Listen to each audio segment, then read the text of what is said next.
감사한 마음으로 느헤미야 13장 23절의 말씀 같이 합독해 보도록 하겠습니다. 그때 내가 또 본즉 유다 사람이 아스돗과 암몬과 모압 여인을 맞아 아내로 삼았는데. 아멘. 사랑하는 여러분, 느헤미야가 다시 예루살렘으로 돌아와서 보니까 너무 이스라엘 백성들이 많이 흐트러진 모습을 보게 됩니다. 가장 먼저는 도비아를 위해서 큰 방을 내어준 것을 보게 됩니다. 그럴 수가 없지요. 도비아가 어떤 인물입니까? 산발랏이 어떤 인물입니까? 하나님을 대적하고 하나님을 조롱하고 성벽 제거를 하는 데서 가장 방해했던 인물임에도 불구하고 그들이 도비아를 위하여서 여러분 방을 만들어주고 있습니다. 그리고 또한 두 번째는 안식일을 범하고 있다는 것을 이제 느헤미야가 보고 하나하나 책망하면서 다시 안식일을 지킬 수 있도록, 그리고 도비아가 있던 그 방 안에 세간살이를 다 던져버립니다. 이 말씀이 느헤미야 13장 말씀에 보면 기록이 되어 있습니다. 7절과 9절 말씀에 보면 느헤미야가 이렇게 합니다. 예루살렘에 이르러서 엘리야십의 도비아를 위하여 하나님의 전뜰에 방을 만든 악한 일을 안지라 라고 했습니다. 하나님께 영광 올려드려야 될 그 영광의 자리에 인간이 앉아있으면 하나님은 그것을 악으로 보십니다. 하나님은 그것을 악으로 보십니다. 기억하십시오. 하나님께 온전히 영광 올려드리시기 바라겠습니다.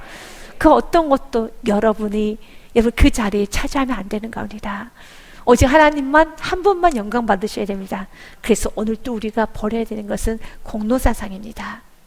오늘 또 우리가 좀 버려야 되는 것은 내가 주님을 위해서 무언가를 했다라는 그 공로를 과감하게 버리셔야 되는 겁니다.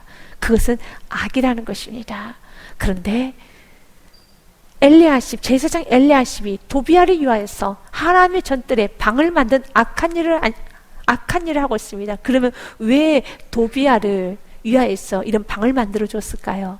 그 당시에 사마리아의 지역에 도비아라든지 그리고 산발랏이라는 인물은 굉장히 큰 위력자였었습니다. 그런 위력자들과 관계를 맺기 위해서 잘 보이기 위한 하나의 방책이었다는 겁니다. 오늘 본문의 말씀에 보면 28절에도 이런 말씀이 있어요. 본문의 말씀 13장 28절 말씀에 보니 대제사장 엘리야십의 손자 요야의 아들 하나가 호론 사람 산발랏의 사위가 되었으므로 내가 쫓아내어 나를 떠나게 하였느니라 라고 했습니다. 엘리야십은 대제사장입니다. 그런데 대제사장의 손자인 요아의 아들 하나를 누구에게 보냈느냐면 산발랏의 여러분 장가를 보낸 겁니다. 그래서 산발랏이 사위가 된 겁니다. 이 산발랏이 어떤 인물인 줄 아십니까? 이 도비아가 어떤 인물인 줄 아십니까? 세상이 여러분에게 어떤 일을 했습니까? 여러분 세상에 많이 아팠지요.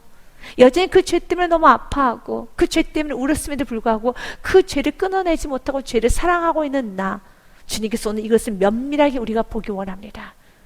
내가 불신의 가정에서 결혼을 해서 내가 불신자의 남편을 만났고 불신자의 아내를 만났고 내가 또한 이 예수 그리스도가 믿지 않는 영적으로 다른 부분에 있어서 그렇게 고생을 했음에도 불구하고 여전히 내 삶 속에 이 불신의 세력을 끊어내지 못하고 오늘 본문 말씀처럼요, 이 산발랏이 어떤 인물입니까?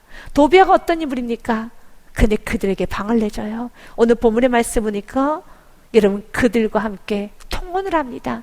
이건 개탄할 일이라는 겁니다. 그래서 느헤미야가 오늘 본문의 말씀에 느헤미야가 13장 말씀에 보면 7절부터 9절 말씀에 보면 이렇게 됐어요. 내가 심히 근심하여 도비아의 세간을 그 방 밖으로 다 내어 던져버립니다. 심하다고 생각하십니까? 심하다고 생각하십니까? 절대 심한 거 아니죠. 도비아의 세간을 다 내어 던집니다. 왜냐하면 그에 대한 죄에 대한 결과를 알기 때문에 그러는 것입니다. 오늘 본문의 말씀에도 28장에 산발랏의 사위가 되는 겁니다. 그랬더니 그가 어떻게 합니까? 오늘 본문의 말씀 보니 25절 말씀에 느헤미야가 했던 것은 이거였습니다. 내가 그들을 책망하고 저주하며 그들 중 몇 사람을 때리고 그들의 머리털을 뻗고 이르되 너희는 너희 딸들을 그들의 아들들에게 주지 말고 너희 아들들이나 너희를 위하여 그들의 딸을 데려오지 아니하겠다고 하나님을 가리켜 맹세하라 하고 머리털을 뽑습니다. 여러분 때립니다. 어떤 분은 그럴 겁니다. 너무 지나친 거 아니야? 너무 지나친 거 아니야? 그 당시에 머리털을 뽑는다는 거, 수염을 뽑는다는 건 가장 수치스러운 여러분 수치스러운 벌이었습니다. 머리카락을 누군가에 뽑힌다는 거, 수염에 털을 뽑힌다는 것은 그 당시에는 가장 천대, 가장 저주스러운, 난 당신을 저주합니다, 난 당신을 저주한다는 그런 표시가 머리카락을 뽑고 수염을 뽑는 것이었습니다. 오늘 느헤미야가 마치 다른 사람들 보면 느헤미야가 정신이 나간 사람인 것처럼 보일 수 있어요. 왜요? 오늘 13장의 9절의 말씀에도 뭐라고 되어 있습니까? 8절 말씀에 보니 내가 심히 근심하여 도비아의 세간을 그 방 밖으로 다 내어 던지고. 여러분, 어떤 사람이 보기에는 저 느헤미야 이상한 사람 아니야? 어떻게 감히 도비야 사마리아 사람 중에 가장 위력자 도비야, 어떻게 도비아의 세간을 저렇게 다 내어 던질 수 있어요? 있습니다. 그 죄에 대한 결과가 어떤 결과인지 잘 안다라면 내어 던질 수 있어요. 피 흘리기까지 싸울 수 있다라는 겁니다. 오늘 본문 말씀도 마찬가지입니다. 산발랏이 어떤 인물인 걸 안다라면은, 여러분 산발랏이랑 결혼했던 그 이방인들과 통혼했던 그 모습을 보면서 머리털을 뽑습니다. 저주를 합니다. 마구마구 때려버립니다.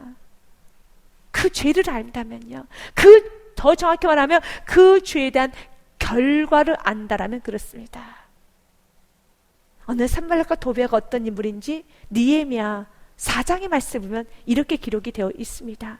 1절부터 3절 말씀에 보니 산발랏이 우리가 성을 건축한 다음을 듣고 크게 분노하여 유다 사람들을 비웃었던 인물이었습니다.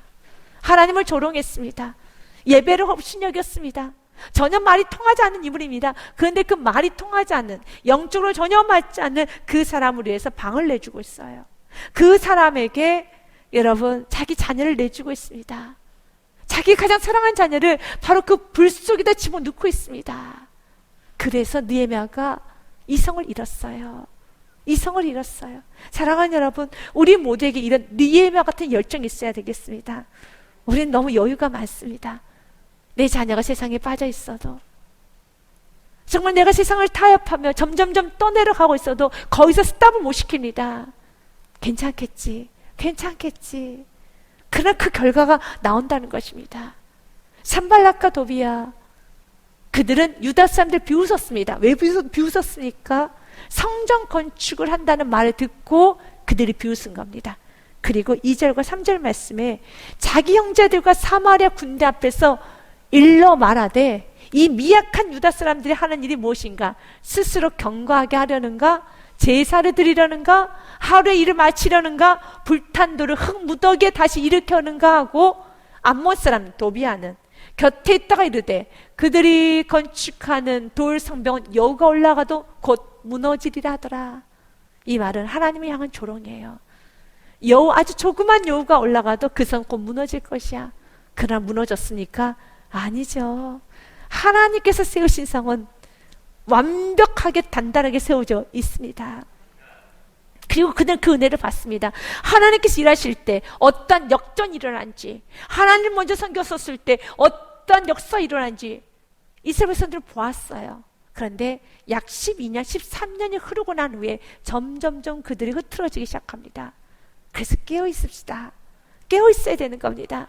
느헤미야가 성벽을 다 재건하고 난 후에 다시 페르시아로 귀환을 합니다. 왜냐하면 그는 술 맡은 관원장으로서 페르시아에서 최고의 위치에 있는 권력자였었습니다. 사명당하고 다시 이제 복귀를 한 겁니다. 그리고 12년 만에 다시 돌아와서 보니 이렇게 흐트러져 있는 겁니다. 흐트러진 데는 이유가 있죠. 여러분, 이렇게 통원하는 데도 이유가 있고, 또한 도비아를 위해서 방을 내준 데도 이유가 있어요. 왜냐하면 그들은 위력자였기 때문에, 지금으로 말하면 그들이 돈을 갖고 있기 때문에, 명예가 있기 때문에, 힘이 있기 때문에. 왜 우리가 세상에 타협을 합니까? 왜 우리가 세상에 슬금슬금 내주고 있습니까? 세상에 돈이 있으니까. 목사님, 아무리 신앙이 좋아도 돈이 없으면 안 돼요. 아무리 신앙이 좋아도 대학 못 가면 안 돼요. 아무리 신앙이 좋아도 좋은 직장 가야 돼요. 그래서 그 당시에는요, 여러분, 좋은 대학 들어가면은 사람들에게 보기도 좋았어요. 좋은 직장 들어가면 또 결혼도 하고 화려한 결혼식, 그리고 또 여러 가지 참 잘 나가는 것 같았어요. 그런데 5년, 10년이 지나고 나서 보니까 어떻게 되었던가요? 사랑하는 여러분, 느헤미야는 알고 있었어요. 왜 우리들이 바벨론 포로에 끌려갔는지 우리 다 알고 있지 않느냐. 그런데 그 수순을 똑같이 동일하게 밟으려고 해. 지금은 좀 여유가 있지, 지금은 좀 화려하고 지금 좀 편한 것 같지, 그냥 반드시 주에 대한 대가는 온단다라고 말합니다. 그래서 에스라서 말씀해 보면은 에스라 선지자가 같이 이스라엘 백성들과 주님 앞에 회개했던 내용이 있었습니다. 이스라엘 백성들은 알았어요. 왜 우리가 바벨론의 포로에 끌려갔으며, 왜 예루살렘 성전이 무너졌으며, 왜 성벽이 와르르 무너졌는지를 잘 알았었습니다. 그래서 회개를 했죠. 에스라서 9장 6절 말씀에 보면 말하기를, 나의 하나님이여, 내가 부끄럽고 낯이 뜨거워서 감히 나의 하나님 향하여 얼굴을 들지 못하오니 이는 우리 죄악이 많아 정수리에서 넘치고 우리 허물이 커서 하늘에 미침이니이다 라고 합니다. 구체적으로 그들의 죄는 11절부터 14절 말씀의 죄예요. 이 죄 때문에 바벨론의 포로 끌려갔어요. 이 죄 때문에 성벽이 무너졌고요, 이 죄 때문에 그들 70년간 바벨론 포로 생활을 했습니다. 전에 주께서 주의 종 선지자들에게 명령하여 이르시되 너희가 가서 얻으려고 하는 땅은 더러운 땅이니, 꼭 기억하십시오. 지금 우리가 살고 있는 이 세상은 깨끗한 세상은 아닙니다. 그렇기 때문에 12절서부터요, 그런즉 너희 여자들을 그들의 아들들에게 주지 말고 그들의 딸들을 너희의 아들들을 위하여서 데려오지 말고 그들을 위하여 평화와 행복을 영원히 구하지도 말라. 그리하면 너희가 왕성하여 그 땅의 아름다운 것을 먹으며 그 땅을 자손에게 물려주어 영원한 유산으로 물려주게 되리라 하셨나이다. 믿으십니까? 아멘. 12절의 상반절의 말씀 보면 통문한 이유, 내가 이방인 여자와 이방인 남자와 세상과 짝한 이유는 한 가지였어요. 자기 자신을 위한 건 아니었습니다. 아이러니하게 자녀를 위하는 거였습니다. 부모가 왜 불순종합니까? 왜 부모가 타협하셨습니까? 만약 여러분들이 뭔가에 타협했더라면 꼭 여러분 자신만을 위한 거였습니까? 아니지 않습니까? 여러분이 세상과 타협했더라면 여러분 자신만을 위한 건 아니었을 것입니다. 자녀를 위한 것이었을 것입니다. 사랑하는 사람을 위한 것이었을 것입니다. 그런데 그것이 진짜 위한 게 아니라는 거예요. 오늘 성경이 이렇게 말하잖아요. 너희 여자들을 그들의 아들들에게 주지 말고 그들의 딸들을 너희 아들들 위하여 데려오지 말며라고 했습니다. 아, 아들을 위하여서 데려왔구나. 그럼 데려오지 말라는 거예요. 왜 우리가 세상과 타협합니까? 왜 우리가 뒷걸음쳤습니까? 나의 유익은 아니었습니다. 그래서 주님께서 여러분을 정죄하지는 않아요. 주님은 여러분을 정죄하지 않습니다. 그러나 이렇게 하면 죄에 대한 결과는 온다라고 성경은 말하고 있어요. 정죄하지는 않습니다. 버리지 않습니다. 그러나 반드시 그 죄 문제를 해결하지 않으면 내가 너와 동행할 수는 없어. 여러분, 어떻게 하나님이 죄가 있는 곳에 동행할 수 있겠습니까? 어떻게 죄가 있는 곳에 하나님께서 일하실 수 있겠습니까? 여러분들이 타협했다 해서 하나님께서 정죄하시던가요? 그렇지 않잖아요. 다시 일어서라고. 그러나 일어서서 뭐라고 말씀하십니까? 오늘도 동일한 겁니다. 돌이켜라. 너는 할 수 있단다. 너로부터 그 저주를 끊어내라. 돌이켜라. 돌이켜라. 조금 더 너가 힘이 있을 때, 조금 더 너가 살아있을 때, 조금 더 너가 실력이 있을 때, 돌이킬 수 있을 때 돌이켜라. 돌이킬 수 있을 때 돌이켜라. 사랑하는 여러분, 우리가 할 수 없을 때가 와요. 진짜 우리가 아무것도 할 수 없을 때가 없는 겁니다. 내가 할 수 있을 때, 아직은 여러분이 영적 권세가 있고 아직은 여러분들이 힘이 있을 때, 사랑하는 여러분, 돌이키십시오. 돌이키십시오. 너희가 아들들을 위하여 데려오지 말아라. 그건 아들을 위한 게 아니야. 또 그들을 위하여 평화와 행복을 영원히 구하지 말라. 왜냐하면 그리하면 너희가 왕성하여 그 땅의 아름다운 것을 먹을 것이란다. 그 땅을 자손에게 물려주어 영원한 유산으로 물려주게 되리라 하셨나이다. 13절과 14절 말씀에 우리의 악한 행실과 큰 죄로 말미암아 이 모든 일을 당하였사오니 우리 하나님이 우리의 죄악보다 형벌을 가볍게 하시고 이만큼 백성을 남겨주셨사오니. 아멘. 수많은 불순종을 했지만 이만큼 남겨주셨고, 그럼에도 불구하고 이렇게 가정을, 그럼에도 불구하고 이렇게 내 삶을, 이렇게 우리의 인생을 다 끌어가셔서 이만큼 살게 해준 건 사실입니다. 남게 하여 주셨습니다. 그러면 어떻게 해야 될까요? 14절 말씀 같이 읽겠습니다. 우리가 어찌 다시 주의 계명을 거역하고 이 가증한 백성들과 통언하오리까? 그리하면 주께서 어찌 우리를 멸하시고 남아 피할 자 없도록 진노하시지 아니하시리까? 과거에도 이런 죄 때문에 이렇게 무너졌는데, 그리고 다시는 하지 않겠다고 그렇게 내 자신을 저주까지 하면서 내가 이 죄를 범하면은 난 저주 받을 것이라는 그렇게 강인하게 단호한 여러분 결단까지 했음에도 불구하고 또 타협했다는 겁니다. 어찌 그 진노에서 피할 수 있겠습니까? 맞습니다. 느헤미야서 말씀해 보면 그들이 내가 다시는 이 죄를 범하지 않겠습니다라고 그들이 여러분 결단했던 내용도 있었습니다. 느헤미야서 말씀 우리 같이 한번 보도록 하겠습니다. 느헤미야서 말씀 우리 10장의 말씀에 보면 이렇게 되어 있습니다. 다 그들의 형제 귀족들을 따라 저주로 맹세하기를. 그냥 맹세하지 않았어요. 내가 이 죄를 지으면, 내가 다시 타협하면 속된 말로 내 성을 갈겠습니다. 우리 세상에도 그런 말 하잖아요. 그런 식으로 저주를 했어요. 자기 자신에게 저주하면서 다 그들의 형제 귀족들을 따라 저주로 맹세하기를, 우리가 하나님의 종 모세를 통해 주신 하나님의 율법을 따라 우리 주 여호와의 모든 계명과 규례와 율례를 지켜 행하여 우리 딸들을 이 땅 백성에 주지 아니하고 우리 아들들을 위하여 그들의 딸들을 데려오지 아니하겠습니다 라고 저주까지 하면서 결단했어요. 그런데 오늘 본문 말씀 무엇입니까? 오늘 본문의 말씀을 무엇입니까? 28절 본 말씀, 23절 말씀에 보면 그때 내가 본즉 유다 사람 아스돗과 암몬과 모압 여인을 맞아 아내로 삼았다는 것입니다. 저주까지 하면서 내가 다시는 이방의 딸들을, 이방의 아들들을 데려오지 않겠습니다 했는데 10여 년이 지나고 나니 와르르 무너졌어요. 그리고 오늘 말씀처럼요, 그때 내가 본즉 유다 사람의 아스돗과 암몬과 모압 여인을 맞아 아내로 삼아버립니다. 그리고 24절은 그 불순종이 나의 때에서 끝나는 것이 아니라 자녀에게 그대로 영향이 미치고 있다는 걸 보아서 느헤미야가 완전히 뒤집어진 거예요.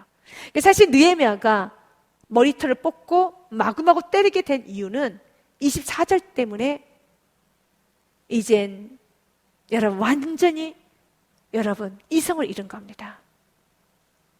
하나님께서는 이 말씀을 통하여서 하나님께서는 어떨 때 가장 극한 분노를 일으키는가? 우리가 죄를 지을 때도 하나님께서는 굉장히 아파하시면서 하나님은 기다리시긴 해요. 그런데 우리 죄로 인하여서 그 영향력이 자녀들에게 임하는 것을 보는 순간에 하나님은 더 이상은 기다리지 않아요. 느헤미야가 이렇게 분노하게 된 이유는 24절 말씀 때문이었습니다. 그래서 24절에서 25절로 넘어가는 겁니다. 그들의 자녀가 아스돗 방언은 절반쯤을 하여도 유다 방언은 못하니 그 하는 말이 각 족속의 방언이므로. 아주 어릴 때 이제 본게된 겁니다. 이 얼굴은 유다인이에요. 얼굴은 유다인입니다. 근데 말은 아스돗 방언하는 겁니다. 다른 나라 말을 쓰고 있습니다. 더 기가 막힐 노릇은 유다 방언은 못해요. 그의 어머니가 누구기 때문에요?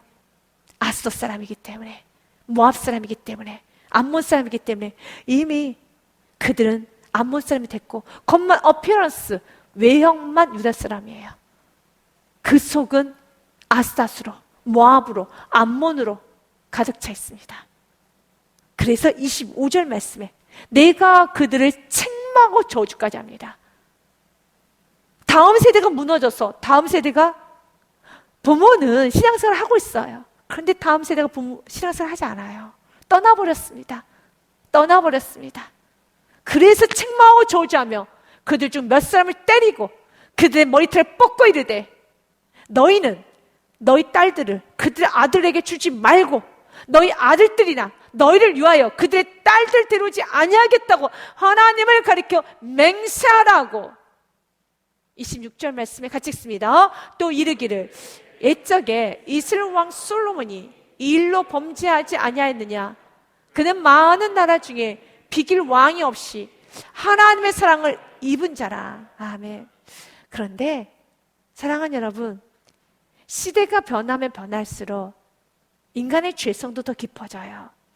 오늘 본문의 말씀에 보면은 사랑하는 여러분, 25절의 말씀과 에스라서의 9장의 말씀 중에 12절의 말씀과는 좀 온도 차이가 있어요. 에스라 9장에 있었던 것은 이스라엘 백성들 선조들의 죄로 인해서 이렇게 우리가 이렇게 바벨론 포로로 끌려갔고 이렇게 어려움을 당하지 아니했느냐? 그런데 또 우리가 죄를 범해서는 되겠느냐? 그렇지 않겠습니다. 이제 죄 범하지 않겠습니다 하면서 그들이 선조들의 죄를 기억하면서 지금 자신들이 이방 여자들과 세상과 통혼하며 세상의 마음을 뺏기고 세상과 짝하는 자기 자신을 바라보면서 자기 자신이에요. 지금 현재 자기 자신을 바라보면서 주님 앞에 회개하는 내용이 에스라서 9장 12절입니다. 그래서 9장 12절에 보면 그들이 세상과 타협했던 이유 중에 하나가 잠깐 방금 전에도 이야기했듯이 꼭 자기 자신만은 아니었습니다. 내가 그 딸을 데려온 이유는 이방의 딸들, 이방의 아들들을 데려온 이유는 그런즉 너희 여자들 그들의 아들들에게 주지 말고 그들의 딸들 너희 아들들을 유하여 데려오지 말며 그랬습니다. 나름대로 자녀를 위한 것이라고 했겠죠. 그런데 느헤미야 13장의 말씀에 보면 이렇게 되었어요. 25절에 보면 이젠 불순종을 범죄한 것은 아들도 아니었어요. 딸도 아니었습니다. 자기 자신이었어요. 과거 너희의 부모는 나름대로 죄를 지어도 자녀를 위한다라는 외형적인 이유라도 있었단다. 근데 지금 12년, 13년 후에 왜냐하면 예루살렘 성전이 은혜로 재건이 되었고 성벽도 재건이 되어서 은혜 받은 자들이 그 은혜를 잃어버렸을 때는 철저히 자기를 위한 거예요. 자녀를 위한 것도 아닙니다. 그래서 한번 우리는 곱씹어 생각해 봐야 돼요. 25절 말씀에 보면 느헤미야가 거룩한 분노를 내면서 머리털을 뽑고 때리면서 이런 말을 합니다. 저주하면 그들 중 몇 사람을 때리고 그들의 머리털을 뽑고 이르되 너희는 너희 딸들을 그들의 아들에게 주지 말고 너희 아들들이나 너희를 위하여 그들의 딸을 데려오지 아니하겠다고. 누구를 위한 겁니까? 너희를 위했구나. 아들도 위한 것도 아니고 딸도 위한 건 아니었구나. 맞습니다. 우리가 과거 정말 은혜를 제대로 받지 못했었을 때는 연약해서 지었던 죄였어요. 그래서 지금 여러분들이 에스라서 9장 12절의 말씀의 연약함인가? 아니면 느헤미야 13장 25절에 여러분 그 죄인가는 한번 분별해 보셔야 돼요. 과거에는 믿음이 너무 없어서 죄를 지었어요. 신앙도 약했고 그리고 말씀도 몰랐고 한마디로 좀 영적인 범벅인 상태였었죠. 굉장히 영적으로 어린아이 수준이었어요. 연약했어요. 잘 뭐가 뭔지를 몰라요. 그래서 타협도 많이 했고 이게 이 정도면 괜찮은 줄 알고 그렇게 살았어요. 그리고 나름대로 내가 뭐 쥐를 빠지고 또한 내가 세상과 타협하며 사는 거 또한 내가 뭐 세상적인 방법으로 살아가는 것은 나름대로 가정을 좀 지키고 자녀를 키우기 위한 것이었고 그리고 또한 여러 가지 그냥 가정을 위한 것이었어요. 그런데 이젠 여러분 확실하게 예수가 길이군요. 예수 외에는 길이 없습니다. 오직 예수에는 답이 없습니다. 분명하게 은혜를 받았고 너무 명확하게 말씀에 대한 은혜를 받았고 여러분들이 인격적으로 예수 그리스도를 만나면 말씀에 명확하게 여러분 깨달았다면 이젠 여러분들이 세상에 타협하는 것은 은혜를 제대로 받은 거죠. 이제 더 이상 변명 핑계할 것이 없습니다. 확실하게 은혜를 받았어요. 아, 길은 한 길밖에 없구나. 예수에는 답이 없구나. 확실히 알았더라면 그럼에도 불구하고 이렇게 세상과 좀 타협했다면 이건 연약함은 아닙니다. 자녀를 위한 것도 아닙니다. 나 자신을 위한 거예요. 나 자신을 위한 거예요. 그래서 말씀에 너무 비침을 강력히 받았고 거부할 수 없도록, 과거에는 이 정도까지 말씀이 정말 진리인가? 잘 몰랐어요. 그냥 말씀은 좋은 것뿐이었었지, 이렇게 명확하게 말씀 외에는 길이 없다라는 거, 예수에는 길이 없다라는 거, 예수님이 답이라는 것을 명확하게는 몰랐었어요. 근데 지금은 내가 사망에서 건짐받고 났더니 여러분이 은혜로 눈이 열리고 귀가 열려서 말씀이 진리고 길은 딱 한 길밖에 없으며 예수에는 다른 길이 없으며 내가 어떻게 살아야지 분명히 제시를 받았음에도 불구하고 세상과 타협하고 있다면, 여러분의 마음이 요동치고 있다라면 이것은 자녀를 위한 것도 아니에요. 가정을 위한 것도 아닙니다. 나 자신을 위한 정욕입니다. 이것은 이기심입니다.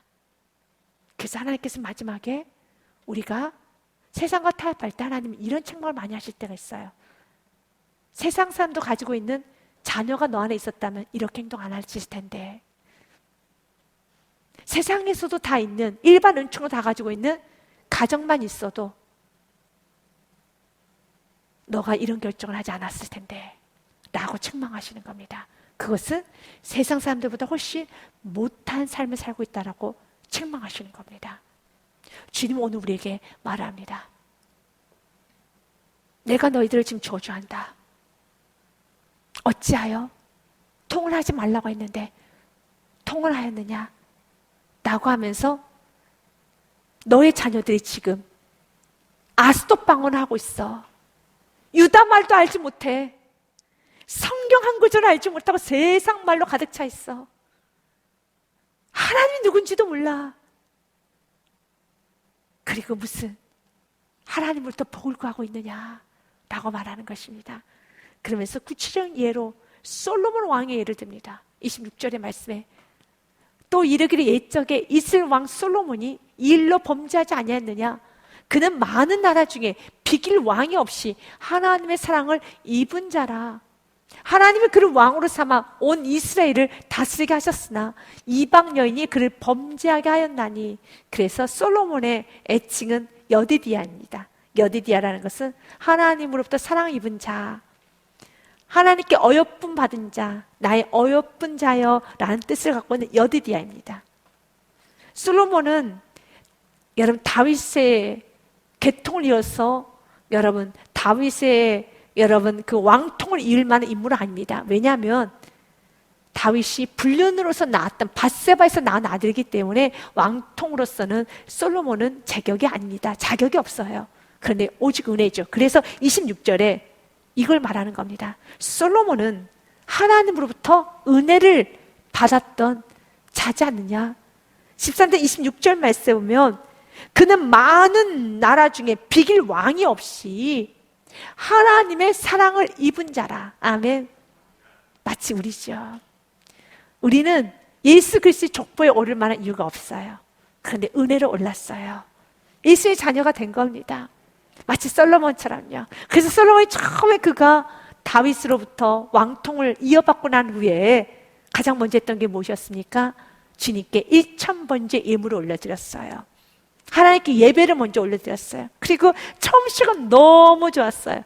그런데 그가 하나님 주신 모든 축복을 가지고 하나님 주신 축복이 여러분 삶의 사명으로서 십자가로 나아가는 축복이 있으시기 바라겠습니다. 그런데 하나님 주신 선물을 가지고 장난쳤어요. 하나님 주신 선물을 가지고 세상 자랑했어요. 하나님 주신 선물을 가지고 여러분 쾌락을 누렸어요. 오늘 이 말씀을 듣고 좀 마음에 비춰주신 분들이 있다면 주님은 여러분 정죄하는 게 아닙니다.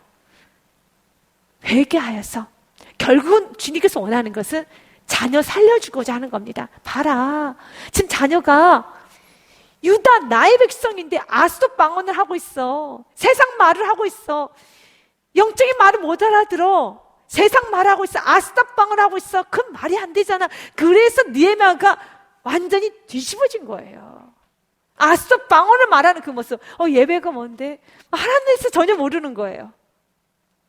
말이 안 되지 않느냐. 이 본문의 말씀, 솔로몬이 타락하게 된 그 사건에 대해서 구체적으로 열왕기상 11장에 기록이 좀 되어 있어요. 여호와께서 일찍이 이 여러 백성에 대하여 이스라엘 자손에게 말씀하시기를 너희는 그들과 서로 통혼하지 말며 그들도 너희와 서로 통혼하게 하지 말라. 그들이 반드시 너희의 마음을 돌려 그들의 신들을 따르게 하리라 하셨으나 솔로몬이 그들을 사랑하였더라. 반드시 마음을 돌려요. 이길 수 없어요. 여기서 잠깐 멈추고 우리 같이 한번 우리 잠언의 말씀 22장과 잠언 13장의 말씀 읽고 같이 가기 원합니다. 기억하십시오. 성경의 말씀을, 경고의 말씀을 절대로 가볍게 여기면 안 되는 겁니다. 노를 품는 자와 사귀지 말며 울분한 자와 동행하지 말지니. 왜 그럴까요? 난 노를 품지 않았는데요. 난 분노가 많이 있는 사람과 같이, 난 분노가 없는데요. 그러나 주님 말합니다. 너는 지금 노를 품고 있지 않지. 지금 너는 분노하고 있지 않지. 그러나 노를 품고 있는 사람과 자꾸 동행하고 교제하기 시작하면 분노가 많은 사람, 불평이 많은 사람, 짜증이 많은 사람이랑 여러분 부정적인 사람과 같이 계속 동행하면은 25절입니다. 같이 읽겠습니다. 그의 행위를 본받아 내 영혼을 올무에 빠뜨릴까 두려움이라. 아멘. 금묵자욱이라는 말 있지 않습니까? 먹과 가까이 하면 검어집니다. 잠언 13장 20절 말씀. 그래서 같이 읽습니다. 지혜로운 자와 동행하면 지혜를 얻고 미련한 자와 사귀면 해를 받느니라. 아멘. 말씀과 동행하십시오. 예배와 동행하십시오. 교회와 동행하십시오. 하나님의 사람들과 동행하십시오. 여러분이 영적 연약하고 약하다면 정말 영적으로 강한 사람과 동행하십시오. 여러분과 비슷한 수준에서 같이 가지 마시고 여러분들이 좀 세상적이면 좀 세상적인 사람은 좀 끊어내시고 정말 여러분과 반대는 상당히 저분은 홀리적이야. 저분은 굉장하게 좀 철저해. 그분과 좀 사귀어서 많이 배우고 여러분 약한 점을 커버하십시오. 그게 지혜로운 겁니다. 여러분도 연약한데 왜 같이 연약한 사람과 같이 어울려서 같이 망하는 길로 가시겠습니까? 그러지 마시라는 겁니다. 지혜로운 사람은 사귐을 잘 가져요. 자기 연약한 점을 채울 수 있는 사람과 사귄다는 것입니다. 오늘 성경 우리에게 말합니다. 지혜로운 자 동행을 하면 지혜를 얻고 미련한 자 사귀면 해를 받느니라. 성경 반드시 그 여자가, 그 남자가, 그 세상이 너의 마음을 빼앗아 갈 것이란다. 반드시 너희의 마음을 돌려 그들의 신들을 따르게 하리라 하셨으나 솔로몬이 그들을 사랑하였더라. 그리고 3절, 4절, 5절 말씀에 보니요. 왕은 후궁이 700명이요. 첩이 300명이라. 그의 여인들이 왕의 마음을 돌아서게 하였더라. 지나치죠. 나는 이 정도는 아니야. 여러분, 처음부터 솔로몬이 이랬을까요? 아니에요. 그러나 하나 내주기 시작했었을 때는 이제 정말 세상의 왕보다 더 지나친 삶을 살아요. 4절과 5절에도요. 솔로몬의 나이가 많을 때 그의 여인들이 그의 마음에 돌려 다른 신들을 따르게 하였으므로 왕의 마음이 그의 아버지 다윗의 마음과 같지 아니하여 그의 하나님 여호와 앞에 온전하지 못하였으니 이는 시돈 사람 여신 아수라스 따르고 암몬 사람의 가증한 밀곰을 따름이라. 결국 밀곰 인신 제사까지 드리는, 이제는 전혀 하나님에 대해서는 발끈하는 그런 사람이 되어버리는 것입니다. 왜 그렇게 됐습니까?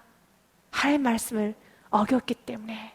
하나님께서 경고했던 말씀을 좀 들어야 되는 겁니다.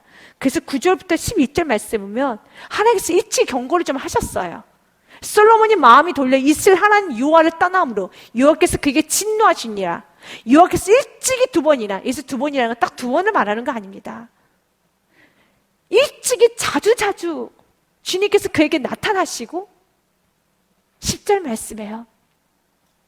이 일에 대하여 명령하사 다른 신을 따르지 말라 하셨으나 그가 여호와의 명령을 지키지 아니하였으므로 11절 말씀 같이 읽겠습니다. 여호와께서 솔로몬에게 말씀하시되 내가 이러한 일이 있었고 또 내가 내 언약과 내가 내게 명령한 법들을 지키지 아니하였으니 내가 반드시 나를 내게서 빼앗아 내 신하에게 주리라. 정말 설만근이 일어났습니다. 솔로몬이 죽고 난 다음에 어떻게 됐습니까? 북이스라엘과 남녀로 나눠져서 그의 신하였던 여로보암에게 10지파가 넘어가게 되죠. 사랑하는 여러분, 우리는 오늘 기도합시다. 천대 축복을 받게 해주시고 믿음의 유산이 남겨지기 원합니다. 지금 여러분 다음 세대가, 지금 여러분의 다음 세대, 우리의 다음 세대가 지금 어떻습니까? 한국교회는 우리의 다음 세대들이 교회를 떠나는 부분에서 심각한 고민을 하고 있습니다. 여러분도 많이 고민이 될 겁니다. 무엇부터 이 일이 일어나게 되었습니까? 내가 아무리 오라고 해도 저들이 안 와요. 얼마나 우리가 지금도 눈물을 흘리면서 많은 신앙의 부모님들이 자녀의 회심을 놓고 기도하는 줄 아십니까? 여러분만 기도하는 거 아닙니다. 많은 그리스도인들이 정말 가족 구원과 특별히 자녀들의 회심을 놓고 많이 기도하고 있어요. 하나님은 그 눈물의 기도를 들어주실 것입니다. 그런데 혹시 한번 돌아보십시오. 왜 자녀가 떠나게 되었는지, 혹시 그 시작이 혹시 내 안에 그 뜨거운 은혜를 받았음에도 불구하고 내가 세상과 타협했던 부분이 있지 않았는가? 내가 세상과 타협했던 부분이 있지 않은가? 지금 내 삶 속에서 타협하는 모든 부분을 하나하나씩 제거하십시오. 하나님께서 돌이켜주십니다. 그리고 하나님께서 자녀만 돌이키시지 않습니다. 하나님께서 이 자녀를 통해서 여러분들은 보게 될 겁니다. 아, 참 내가 이제 많이 성결의 삶을 사는구나. 다시 예배자의 삶을 사는구나. 참 다시 거룩한 삶을 살고 구별되는 삶을 살구나. 내가 이 자녀의 이런 과정이 없었더라면 나는 여행 다니기 좋아하고 맛집 다니기 좋아하고 마치 썬데이 크리스천처럼 살아갈 수 있을 뻔했는데, 내 자녀가 참 잘 커졌더라면, 자녀 자랑하며 남편 자랑하며 특별히 집안에 문제가 없으니까 이렇게 명목상 그리스도인, 내가 그렇게 그렇게 살 수도 있었을 텐데, 지금은 내가 예배자가 되었더라면, 그렇다고 해서 여러분들이 예배 횟수가 많은 사람들이 예배자고 예배 횟수가 적은 사람은 예배자가 아니다 그렇게 판단하거나 정죄하거나 그런 것은 다 지저분한 생각입니다. 그런 생각하지 마십시오. 하나님께서 지금 나에게 요구하시는 거, 더 나아가서 내가 세상을 정말 좋아하는, 내 세상이 많이 치우치고 휴머니즘, 썬데이 크리스천, 명목적 그리스도의 여러분 헌신하고 좁은 길, 그건 잠시 뒤로 미뤄지고 그냥 그럭저럭 살기를 원하는 그런 신앙인으로서 살 수 있었을 수도 있다라고 여러분들이 좀 판단이 되신다면, 그런데 그곳에서, 그런 친구들 사이에서, 그런 세상에서 좀 꺼내와서 좁은 길을 갈 수 있도록, 이제는 여러분의 가족만을 위해서 우는 게 아니라 정말 다음 세대에서 울 수 있는 사람이 되었더라면, 아버지의 뜻을 구하는, 내가 이 땅에서 나의 사명 감당하리라. 오늘 성경은 이렇게 말합니다. 28절에 대생 엘리야의 손자 요나단의 아들 하나냐가 호란스러운 산발에서 사유가 되었으므로 내가 쫓아내어 나를 떠나게 하였느니라. 그리고 29절가 내 하나님이여 그들이 제사장 직분을 더럽히고 제사장의 직분과 레이슬에 대한 언약을 어겼사오니 그들을 기억하옵소서. 30절 말씀에 같이 읽습니다. 내가 이와 같이 그들에게 이방 사람을 떠나게 하여 그들을 깨끗하게 하고 또 제사장과 레위 사람의 반열을 세워 각각 자기 일을 맡게 하고. 아멘. 지금 우리가 이방 사람을 떠나보내고 깨끗해지고 합니다. 우리 안에 있는 우상, 욕심, 시기심, 이기심, 믿음 없음 다 떠나보내십시오. 오늘 십조에 못 박으십시오. 타협하려고 생각도 하지 마십시오. 그에 대한 결과가 와요. 하나님이 여러분과 동행할 수 없어요. 하나님과 동행하지 못하는 인생, 어두운 인생이 되는 겁니다. 빛이 하나님과 동행해야 되지 않겠습니까? 한 가지입니다. 마음을 다해서, 성품을 다해서 주요 하나님만을 사랑하시기를 바라겠습니다. 신명기 6장 4절과 5절의 말씀을 읽고 우리 같이 마무리해 보도록 하겠습니다. 같이 읽습니다. 시작. 이스라엘아 들으라. 우리는 하나님 여호와는 오직 유일한 여호와이시니 너는 마음을 다하고 뜻을 다하고 힘을 다하여 내 하나님 여호와를 사랑하라. 아멘. 마음을 다하고 뜻을 다하고 힘을 다하여 하나님 여호와를 사랑하십시오. 그리고 느헤미야 같이 거룩한 열정을 가지시고 가정 안에 좀 우상들이 있다면, 우상의 세간들이 있다면 과감하게 집어 던질 수 있는 용기도 가지시고, 또 우상이 있다면 아주 미워할 수 있는, 머리털을 뽑을 정도로 미워할 수 있는 각오 담대한 영적 능력을 가지십시오. 그리고 마지막은 이 모든 것은 나 힘으로, 내가 아무리 머리털을 뽑고 아무리 소리를 치고 아무리 세간사를 다 집어 던져도 사람은 변화시키는 분은 하나님이에요. 은혜 내려주옵소서. 그래서 31절 말씀으로 느헤미야서를 마무리합니다. 느헤미야 기도합니다. 주님, 오늘 내가 이렇게 화내며 거룩한 분노를 내었던 이 모든 사람을 기억하시고 긍휼히 여겨주옵소서. 우리가 예수를 아직 영접하지 않은 사랑하는 사람을 때릴 수 있겠습니까? 그 사람의 머리털을 뽑을 수 있겠습니까? 아니에요. 성경 그걸 말하고 있는 게 아닙니다. 이 열정을 주님 기억하시고 나의 이 답답함과 나의 이 사무침과 나의 이 피눈물 나는 이 기도, 나의 이 피눈물 나는 내 속에 있는 고통을 주님 아시고요, 살려주옵소서. 살려주옵소서.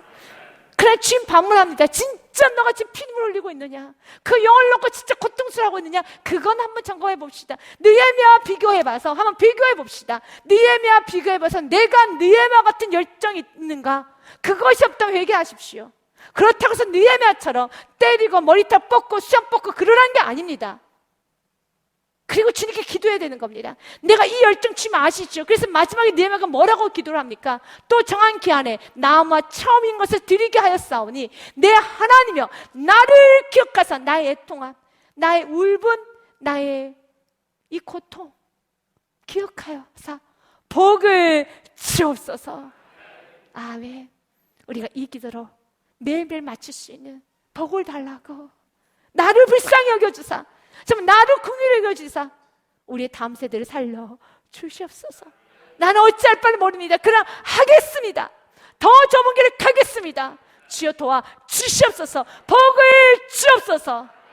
여러분 삶 날마다 복을 구할 수 있는 은혜가 충만하시길 주님의 이름으로 축복드립니다.